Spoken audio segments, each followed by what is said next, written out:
But no, so I think I'm a free speech absolutist, which means some people are going to say some radical shit, but that's okay because, I mean, literally, I think if you start censoring what people say, then they're going to go and crash out and do something stupid. They're going to like turn to violence. That's the way it always goes.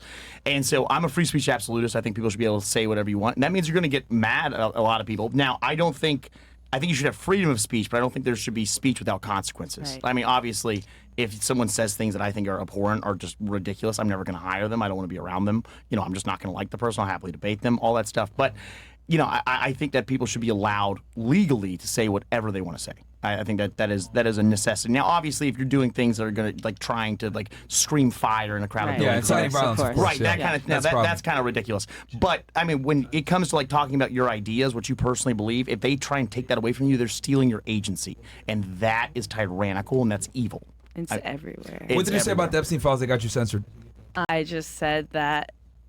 Okay, so I said that this release with specifically, and let me finish, Donald Trump's name being on it is a big deal because, okay, we have Biden, Harris, the, you know, liberals. We know they're drinking the blood and shit. We know it's weird shit going on over there, but people aren't going around with the Biden hats on and the Harris flags versus Trump. It feels very cultish for me, and I'm very Catholic, very God, Jesus.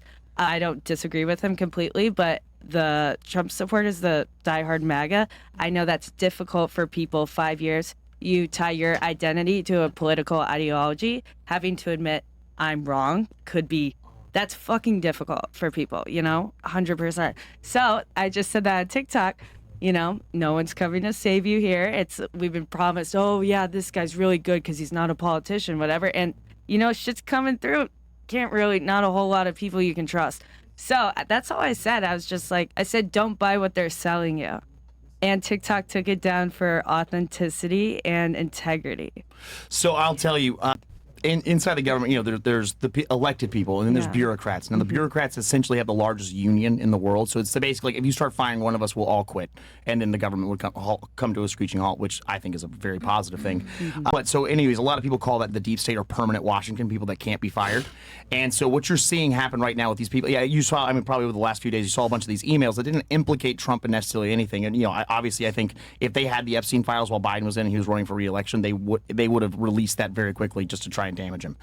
So I don't think that Trump's in the files, but I will tell you what they're doing right now with releasing all of these emails and stuff is you are watching it play out of the last remaining remnant of permanent Washington that we haven't been able to get rid out of Washington yet, because a lot of these people fly undercover, but they are trying to blackmail the president in the daylight. Like, that's what's trying to go on right now, because they're saying, hey, if you keep going down this road, like, we're going to keep making this worse and worse and worse. And this is how Washington always works.